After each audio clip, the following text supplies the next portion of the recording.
بسم اللہ الرحمن الرحیم۔ ناظرین، آج میں آپ کو تیمم کے بارے میں بتاتی ہوں کہ تیمم کے کتنے فرائض ہیں، تیمم کی سنتیں کتنی ہیں، تیمم کا طریقہ کیا ہے۔ تیمم کے فرائض، تیمم کے 3 فرائض ہیں۔ نمبر 1 نیت، نمبر 2 سارے منہ پر ہاتھ پھیرنا، نمبر 3 کوہنیوں سمیت دونوں ہاتھوں کا مس کرنا۔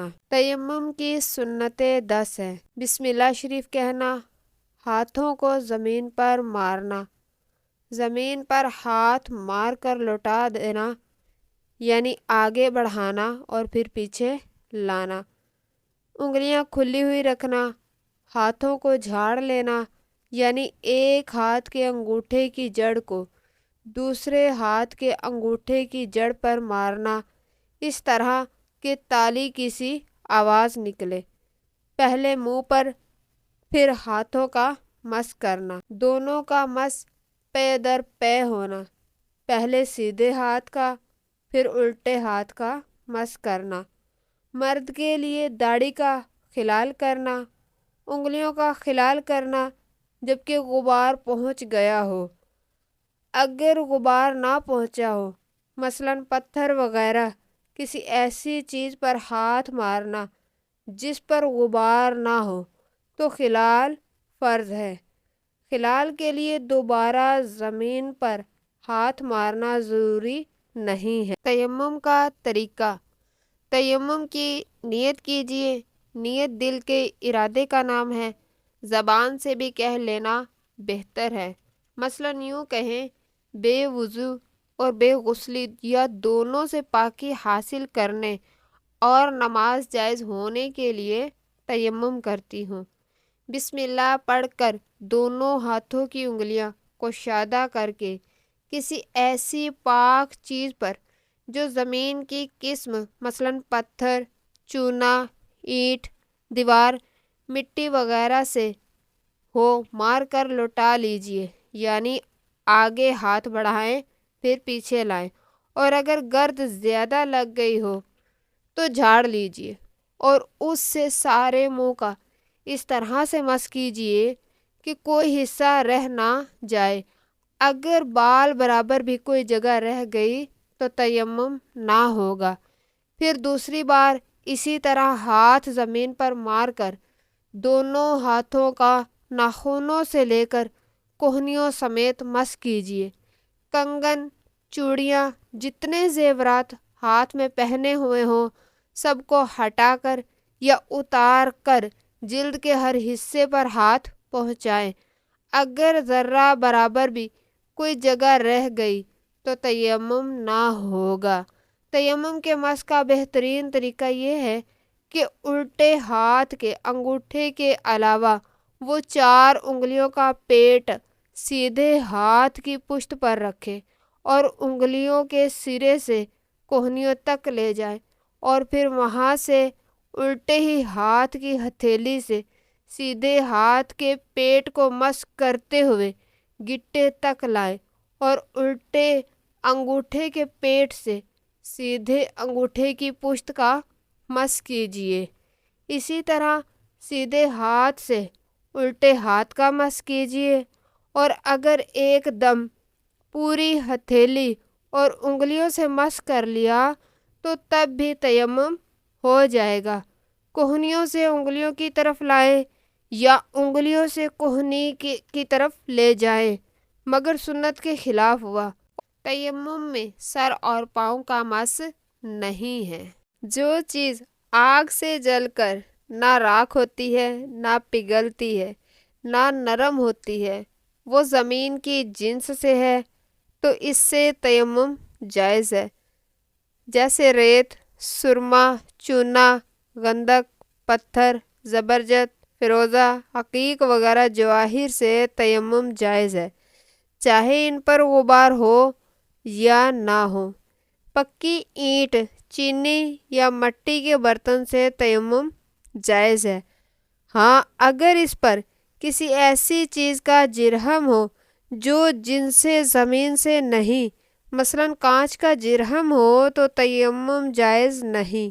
جس مٹی پتھر وغیرہ سے تیمم کیا جائے اس کا پاک ہونا ضروری ہے، یعنی نہ اس پر کسی نجاست کا اثر ہو، نہ یہ ہو کہ صرف خشک ہو جانے سے نجاست کا اثر جاتا رہا ہو۔ زمین، دیوار اور وہ گرد جو زمین پر پڑی رہتی ہے اگر ناپاک ہو جائے، پھر دھوپ یا ہوا سے سوکھ جائے اور نجاست کا اثر ختم ہو جائے تو پاک ہے۔ اس پر نماز پڑھنا جائز ہے، مگر اس سے تیمم نہیں ہو سکتا۔ یہ وہم کہ کبھی نجس ہو گئی ہو فضول ہے، اس کا اعتبار نہیں ہے۔ اگر کسی لکڑی، کپڑے یا دری وغیرہ پر اتنی گرد ہے کہ ہاتھ مارنے سے انگلیوں کا نشان بن جائے تو اس سے تیمم جائز ہے۔ چونا، مٹی یا اینٹوں کی دیوار خواہ مسجد کی ہو یا گھر کی ہو، اس سے تیمم جائز ہے، مگر اس پر آل پینٹ، پلاسٹک پینٹ یا وال پیپر وغیرہ کوئی ایسی چیز نہیں ہونی چاہیے جو جن سے زمین کے علاوہ ہو۔ دیوار پر ماربل وغیرہ ہو تو کوئی حرج نہیں ہے۔ جس کا وضو نہ ہو یا نہانے کی حاجت ہو اور پانی پر قادر نہ ہو، وہ وضو یا غسل کی جگہ تیمم کر سکتا ہے۔ ایسی بیماری کہ وضو یا غسل سے اس کے بڑھ جانے یا دیر میں اچھے ہونے کا صحیح اندیشہ ہو، یا خود اپنا تجربہ ہو کہ جب بھی وضو یا غسل کیا ہے بیماری بڑھ گئی ہے، یا یوں ہی کوئی مسلمان اچھا قابل طبیب جو ظاہری طور پر فاسق نہ ہو وہ کہہ دے کہ پانی نقصان کرے گا، تو ان صورتوں میں تیمم کر سکتی ہے۔ اگر سر سے نہانے میں پانی نقصان کرتا ہے تو گلے سے نہانا شروع کیجیے اور پورے سر کا مس کیجیے۔ جہاں چاروں طرف ایک ایک میل تک پانی کا پتہ نہ ہو وہاں بھی تیمم کر سکتے ہیں۔ اگر اتنا آب زمزم شریف پاس ہے جو وضو کے لیے کافی ہے تو تیمم جائز نہیں ہے۔ اتنی سردی ہو کہ نہانے سے مر جانے یا بیمار ہو جانے کا قوی اندیشہ ہے اور نہانے کے بعد سردی سے بچنے کا کوئی سامان بھی پاس موجود نہیں ہے تو تیمم جائز ہے۔ قیدی کو قید خانے والے وضو نہ کرنے دیں تو تیمم کر کے نماز پڑھ لے، بعد میں اعادہ کرے، اور اگر وہ دشمن یا قید خانے والے نماز بھی نہ پڑھنے دیں تو اشارے سے پڑھ لے، بعد میں اعادہ کرے۔ اگر یہ گمان ہے کہ پانی تلاش کرنے میں یا پانی تک پہنچ کر وضو کرنے تک قافلہ نظروں سے غائب ہو جائے گا یا ٹرین چھوٹ جائے گی تو تیمم جائز ہے۔ وقت اتنا تنگ ہو گیا ہے کہ وضو یا غسل کرے گی تو نماز قضا ہو جائے گی، تو تیمم کر کے نماز پڑھ لے، پھر وضو یا غسل کر کے نماز کا اعادہ کرے۔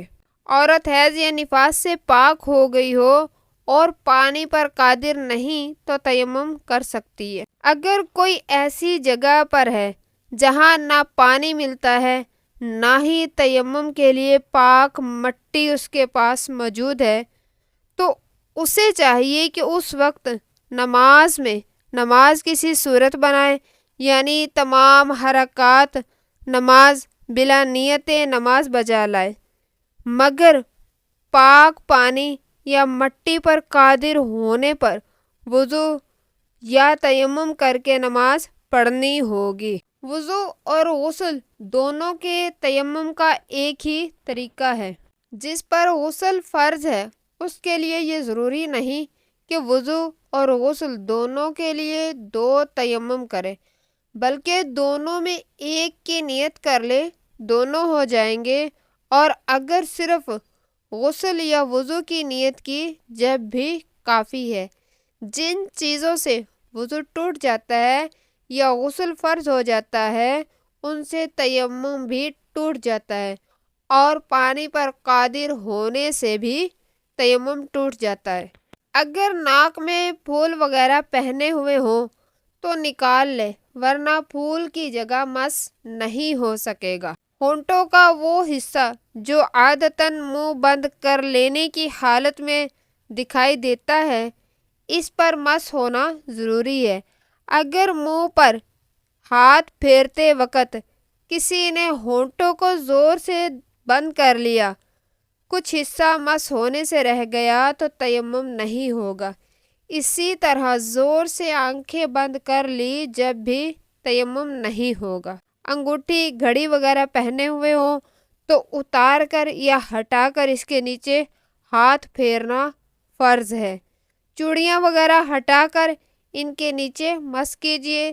تیمم کی احتیاطیں وضو سے بڑھ کر ہیں۔ بیمار یا بے دست و پا خود تیمم نہیں کر سکتی تو کوئی دوسری کروا دے۔